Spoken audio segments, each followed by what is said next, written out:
A continuación, Quito con Marjorie.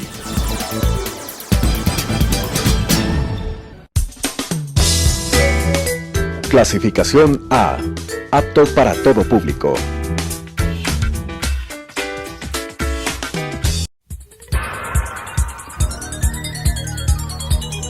Las opiniones vertidas en este espacio por la producción y dirección del programa son de exclusiva responsabilidad de sus autores y de quienes intervienen en ellos.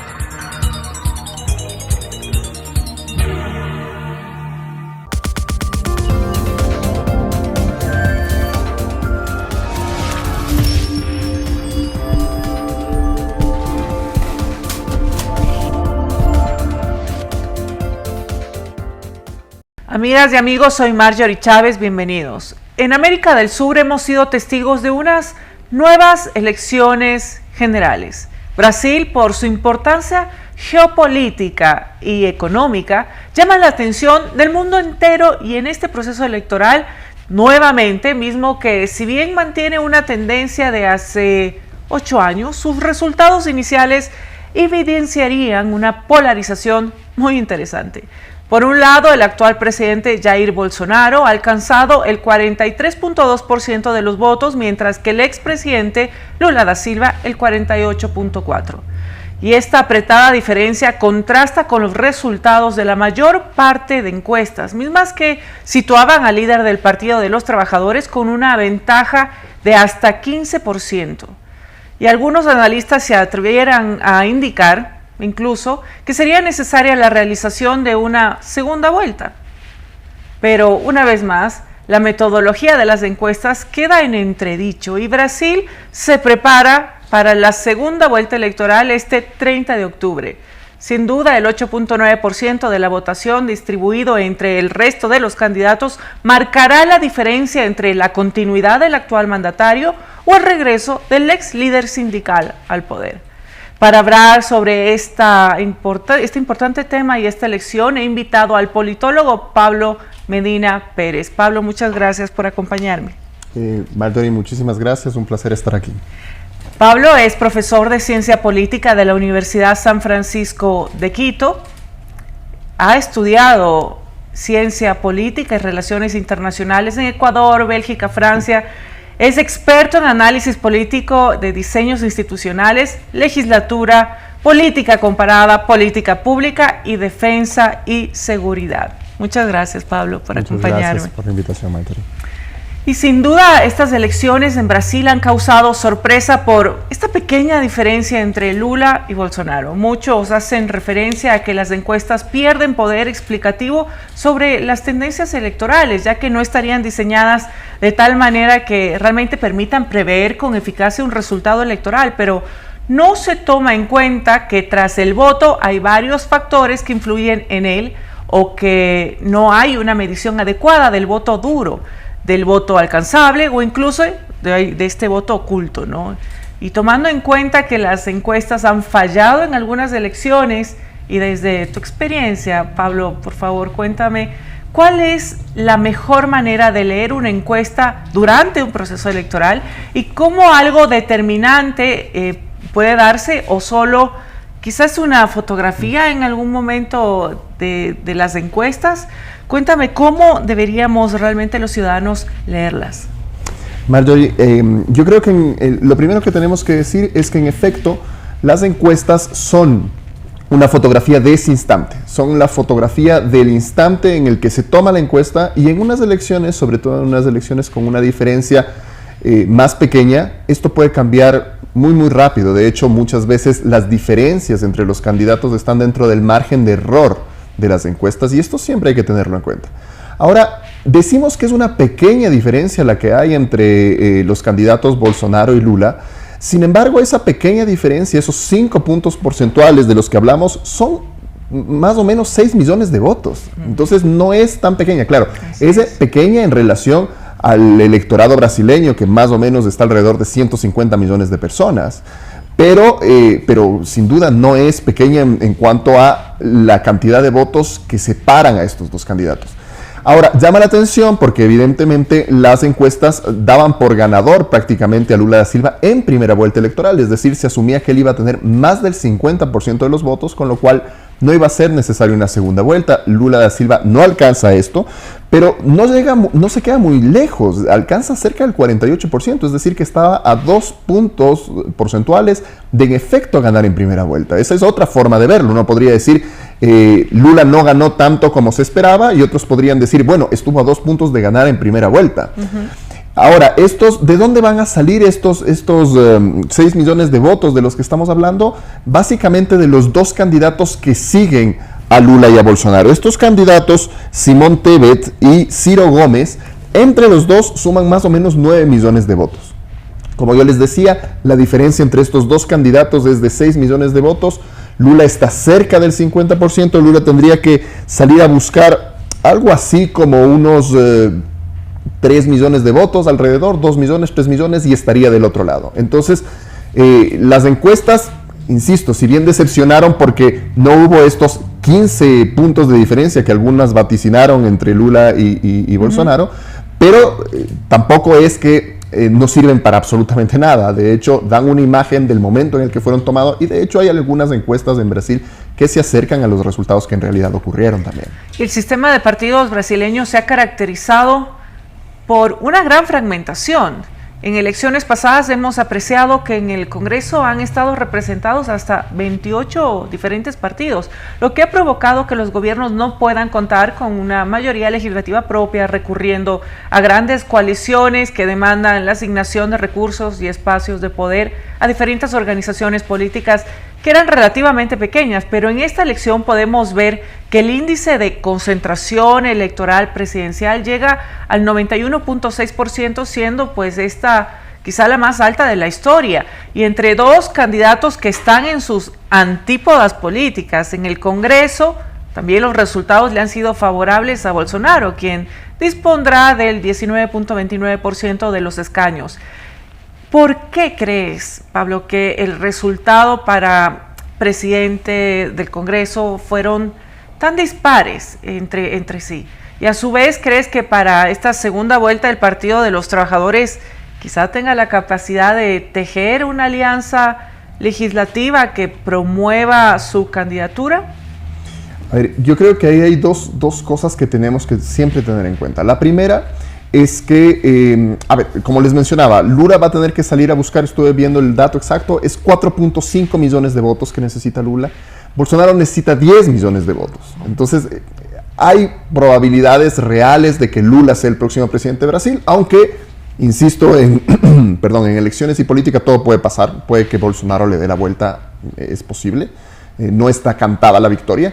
Pero aun cuando Lula llegue a ser presidente, hay un serio problema en el Congreso, y va a tener un serio problema en el Congreso. ¿Por qué va a tener un serio problema en el Congreso? Porque el Partido Liberal, que liberal solo es un nombre, en realidad es un partido conservador en Brasil, y que es el partido por el que se presenta Jair Bolsonaro, tiene la primera minoría, digamos. Nadie tiene mayoría absoluta en la Cámara Baja, pero tiene la primera minoría de la Cámara Baja, y además capturó un cuarto del Senado.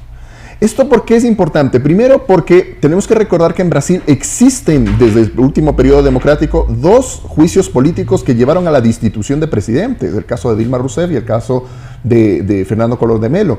Entonces, hay un antecedente de destitución de presidente. Y cuando hay un juicio político, la Cámara Baja acusa. Para acusar necesita la Cámara Baja 3/4 de la votación del Pleno. Pero en el Senado se necesita una votación simple que ratifique. Es decir, el partido de Bolsonaro, el Partido Liberal, tiene una fuerte capacidad de presión sobre el próximo presidente de la República, si es que llega a ser Lula, por lo que Lula está obligado a buscar alianzas. Necesita una coalición que lo sostenga, primero para poder operar en el día a día, es decir, para la aprobación de leyes, pero además para poder asegurar que llegado un momento, si es que se plantea un juicio político, va a poder resistir ese juicio político. Es fundamental el que el Partido de los Trabajadores encuentre alianzas. El Partido de los Trabajadores es la segunda fuerza en la Cámara Baja, pero tiene una diferencia importante con el Partido Liberal, por lo que necesariamente va a tener que encontrar alianzas. y ya nos has comentado sobre los juicios políticos, ¿verdad? Y si consideramos la fragmentación del sistema de partidos y el Congreso con una mayor cantidad de escaños conservadores, pues es evidente, como mencionaste, que Lula da Silva tendría pues mayor tensión en su relación con el Poder Legislativo. Y también, como hablamos de los juicios políticos, en Brasil, pues desde el retorno a la democracia se han visto dos en contra de sus expresidentes. Está el de Fernando Collor de Mello en la década de los 90 y el de Dilma Rousseff también en el año 2016. ¿Crees, Pablo, que la fortaleza del liderazgo de Lula da Silva y la estructura territorial del PT permitirían gobernar con un Congreso en contra? Como ya mencioné, y creo que me faltó mencionar algo con respecto al territorio. ¿Por qué se da? Una primera pregunta es ¿por qué se da esta disparidad? ¿Por qué tenemos esta? Por una parte, el presidente Lula se acerca al umbral del 50% para ser presidente, pero por otra parte, en el Congreso encontramos una fuerza política de Bolsonaro mucho más importante. Y eso tiene que ver por la división de los distritos electorales. Pasa un poco igual que en Ecuador, para hacer un símil y poder entenderlo mejor. Los asambleístas, en este caso los diputados y los senadores, el tercio de los senadores que se renovó, se eligen por los distritos, es decir, por cada uno de los estados. Y en esa elección de distritos, evidentemente un estado puede estar a favor o en contra de uno de los candidatos y esto genera esta distorsión. Además, en Brasil hay una clara división territorial del voto. El Brasil del norte, normalmente el Brasil más pobre, vota mayoritariamente por el Partido de los Trabajadores, por Lula da Silva, y el Brasil del sur, el más industrializado, el más rico, generalmente vota por Jair Bolsonaro. Hay que pensar que en el Brasil del sur, el centro uno podría decir, es donde está la mayor cantidad de población. Estamos hablando de Sao Paulo, los estados de Sao Paulo y Río de Janeiro que concentran la mayor cantidad de habitantes en Brasil. Entonces, es ahí donde el PT tendrá que operar en sus varias estrategias territoriales, en sus alianzas sindicales, etcétera, para poder tener la fuerza de sostenerse frente a un Congreso que puede estar evidentemente en contra.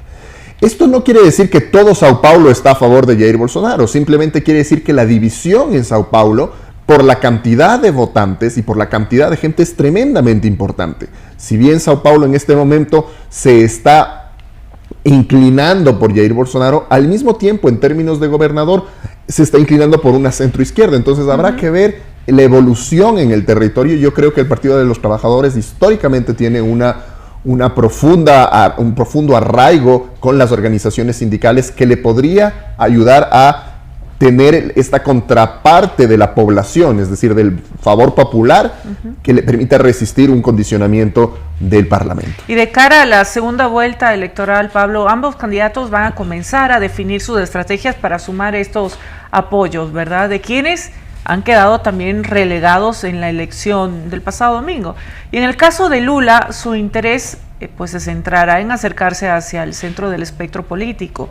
Y en este caso, ¿crees que la candidatura a la vicepresidencia de Geraldo Alckmin le puede ayudar al Partido de los Trabajadores a ganar apoyos que vayan desde el centro, quizá en esta segunda vuelta? Alckmin es exgobernador de Sao Paulo, justo lo que yo estaba comentando hace un momento, y esto le permite tener una cierta fuerza a Lula. Yo creo que el éxito de Lula en estas elecciones, aunque no sea tan grande como vaticinaban las encuestas, ha sido en gran medida gracias a su moderación. Es decir, Lula ha buscado votos en el centro político, en la centroizquierda, en la socialdemocracia. Algo que Bolsonaro no ha hecho. Bolsonaro se ha quedado en un espectro de extrema derecha y derecha. Entonces yo creo que las estrategias, evidentemente la estrategia de Bolsonaro sobre todo, va a ser acercarse al centro. Es digamos lo lógico. Bolsonaro necesita moderar su discurso de extrema derecha para que la gente de derecha que no recuerda con buenos ojos la presidencia de Lula da Silva o la presidencia de Dilma Rousseff, se acerque y vea en Bolsonaro una opción de una derecha moderada. Es decir, esto de, bueno, sí, es del discurso, pero en la práctica no va a ser tan grave. Eso es lo que necesita generar Bolsonaro en esta segunda vuelta para capturar esos 10 millones de votos que le faltan. Lula no sé si es que puede irse aún más al centro, porque ya está bastante en el centro. Digamos que el éxito de Lula justamente fue capturar a la socialdemocracia, capturar una centroizquierda que normalmente no votaría por el PT, pero que está completamente alienada de este último periodo, con este discurso extremo de incluso el tema del COVID, que fue escandaloso. Brasil es el segundo país con más muertos en el mundo.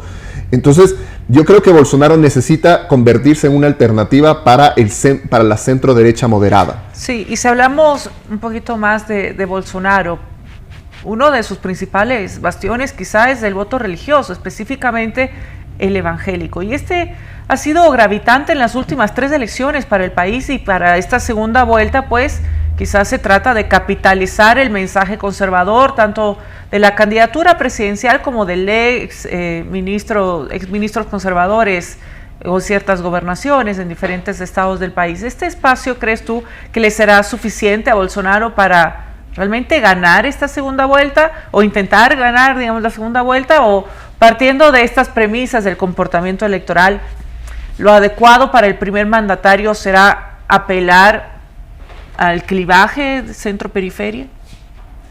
Yo creo que en el clivaje centro-periferia está un poco agotado para esta segunda vuelta. Es decir, fue un muy buen clivaje, definitivamente lo explotaron durante la primera vuelta electoral. ¿De qué depende que sea bueno o que sea malo? Depende de si es que ya lo agotamos. Es decir, si es que ya tengo la votación de ese lugar, no necesito ir a buscar esos votos ya están. Por ejemplo, Bolsonaro no necesita ir a buscar los votos de la extrema derecha. Esos votos son suyos. Igual que para Lula los de la izquierda, esos votos son suyos. Hay que disputar los votos que todavía no están decididos. En Brasil el voto es obligatorio. Sin embargo, las sanciones por no votar, creo que la multa no llega a $1. Entonces, puede haber más ausentismo. Tú necesitas que la gente vaya a votar y necesitas capturar esos sectores del medio, esos sectores que aún están indecisos, esos 9 millones de personas que votaron por los candidatos que quedaron en tercer y cuarto lugar. Eso es lo que hay que ir a buscar. Y no hay que menospreciar el poder de la alianza con las iglesias evangélicas. Quizá uno de los lugares en donde eso se ve con más claridad es la ciudad de Manaus. La ciudad de Manaus es, si es que no estoy mal, la ciudad más afectada por el COVID, donde hubo más muertos, lo que a uno le permitiría pensar que no es una ciudad que está particularmente satisfecha con la política del presidente Bolsonaro. Sin embargo, Bolsonaro gana en Manaus. Y es una de las ciudades con más penetración de las iglesias evangélicas. Entonces, el voto evangélico en muchas ciudades de Brasil es tremendamente gravitante, y Bolsonaro ha echado mano de eso. No sé si es que pueda servirle más, no sé si es que ahora que ya alcanzó esto, no sé si es que hayan más votos que capturar ahí. Yo sigo creyendo que los votos a los que tiene que apelar Bolsonaro es, por ejemplo, a los de los industriales, a los de la banca, a los del comercio, es decir, a esa centro derecha que desconfía de Bolsonaro porque desconfía de esta política, sobre todo, incluso estéticamente, le estorba, por ejemplo, el discurso en favor de la dictadura militar, el discurso a favor de los terraplanistas, es decir, todas estas cosas que a una centro derecha más urbana, por ejemplo, le puede chocar. Yo creo que es ahí, y que seguramente votó por un partido más moderado, y es ahí donde Bolsonaro buscará los votos para esta segunda vuelta. Pablo, y si bien es cierto que cada elección es diferente, pero podemos verificar que en el momento político de la región de América Latina, si bien mira hacia la izquierda, es un proceso diferente al de los inicios del año 2000. No son victorias absolutas ni previsibles, y parece que somos testigos de una crítica a los gobiernos actuales, pero sin dar una patente de corso a otras alternativas políticas. ¿Crees, Pablo, que las elecciones son un reflejo de una democracia condicionada? Y tomando en cuenta a Brasil como la democracia más grande de la región, te pregunto si el resultado podrá influir en otros países como Argentina y Paraguay, que además están listos ya para próximas elecciones generales en los próximos 5 o 6 meses. Yo creo que en efecto hay una tendencia regional, pero yo no estoy muy convencido de esto de las olas socialistas, la ola de izquierda, la ola de derecha.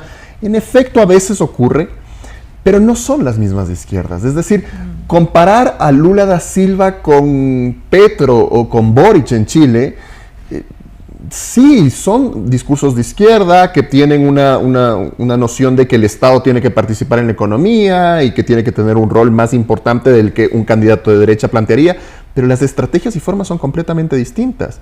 Y yo creo que eso ya nos pasó, incluso en el 2000. En el mismo 2000 no era lo mismo hablar de Hugo Chávez, Rafael Correa, o hablar de Michelle Bachelet y hablar de Lula da Silva. Es decir, si bien es cierto hay una tendencia de izquierda, e incluso el discurso internacional puede ser de amigos, de hacemos un bloque, etcétera, hacia adentro cada país tiene sus condicionantes. ¿Cómo llega Lula da Silva, si es que llega a ser presidente de Brasil? Es con una coalición de centro. Y él tiene que satisfacer esa coalición de centro, como mencionábamos hace un momento, porque si no tiene un Congreso en contra, y en Brasil eso ha implicado que los presidentes salgan del poder. Entonces él está consciente de eso. Él no puede ser un gobierno de extrema izquierda. Veamos cómo va evolucionando Colombia. Chile ya tuvo un revés enorme el presidente Boric a los pocos meses de haber asumido con el rechazo al nuevo proyecto de constitución. Entonces él también sabe que gobierna un país que, si bien le ha dado el voto favoritario para que él sea el presidente de Chile, no puede irse demasiado a la izquierda tampoco, porque hay un buen porcentaje de Chile que no quiere eso. Entonces, estas particularidades de cada país tienen que ser analizadas. Entonces, no es muy fácil hablar de la ola de izquierda, la ola de derecha. Yo diría que es, en alguna medida, una ola de centro-izquierda, moderada, porque además está condicionada, como lo habíamos mencionado, en gran medida está condicionada por esta mayoría en el Congreso, que es más bien de centro y donde va a tener que buscar alianzas. Pablo, y ya para finalizar, porque el tiempo nos queda corto, pues te agradezco nuevamente por tu compañía en este día. Quisiera que nos dejes con un mensaje. ¿Qué nos tiene que dejar esta elección también para nuestro país, a propósito de los problemas políticos que hemos vivido las últimas semanas? Yo pienso, primero, muchísimas gracias por la invitación, ha sido un placer estar aquí. Y segundo, ya pensando en términos democráticos, la democracia, además de las instituciones, de las elecciones, del respeto a las libertades, en fin, todo lo que implica conceptualmente, es un ejercicio diario, es un oficio, y parte fundamental de ese ejercicio es la tolerancia. Y la tolerancia parte por escuchar al adversario, primero entender que no es un enemigo, que no es alguien a quien destruir, es un adversario en el sentido de la competencia democrática, y aprender también a valorar lo que plantea, sea de izquierda o sea de derecha, pero seguramente tiene ideas que pueden ser útiles a la administración pública, al diseño del Estado, y es ese ejercicio de tolerancia, de diálogo y de ceder, de llegar a acuerdos, lo que permite que la democracia funcione. Si es que eso no funciona, y eso lo hacemos los ciudadanos día a día y los políticos con más razón, pero si eso no funciona, entramos en procesos polarizantes, y los procesos polarizantes, por definición, son contrarios, debilitan las instituciones democráticas, ponen en riesgo incluso el mismo sistema democrático. Entonces, el mensaje para los políticos y para los ciudadanos de a pie es: escuchémonos un poco más. No necesariamente lo que te plantea la persona del frente es algo en contra tuyo, es simplemente una forma distinta de pensar, y yo creo que ese ejercicio diario es algo que se tiene que fortalecer en el Ecuador y en el mundo, porque esto no es patrimonio exclusivo. Los problemas de la democracia no son patrimonio exclusivo del Ecuador, de América Latina. Podemos ver lo que ha pasado en Estados Unidos en las últimas elecciones, lo que ha pasado en la Unión Europea, en muchos países de la Unión Europea, en Italia, en fin. Los problemas son del mundo, y creo que fortalecer valores, recordar que la democracia la hacemos los ciudadanos, es fundamental. Muchas gracias, Pablo. Amigas y amigos, espero que este programa haya sido de su interés. Las elecciones son parte sustantiva de la democracia, pero no son su única característica. Las elecciones en Brasil ponen en entredicho nuevamente a las encuestas y la incapacidad de medir con efectividad el voto oculto, mismo que ha causado más de una sorpresa en los resultados electorales en nuestra región. Lula da Silva y Jair Bolsonaro volverán a enfrentarse el 30 de octubre en un escenario incierto. Por un lado, el primer mandatario cuenta con un respaldo político en el Congreso y partidos pequeños que pueden ayudarle a ganar espacio en territorios donde no es fuerte. Y por otro lado, la estructura del Partido de los Trabajadores y la figura de Lula da Silva tratarán de incrementar la votación por el exmandatario, quien busca su tercer periodo presidencial. América Latina siempre será un caso aparte en el análisis electoral y de las democracias occidentales. El resultado será sin duda influyente para el futuro político de la región. Le agradezco mucho su sintonía, y conmigo, amigos, nos veremos la próxima semana, y agradezco nuevamente a nuestro invitado. Hasta pronto. Gracias.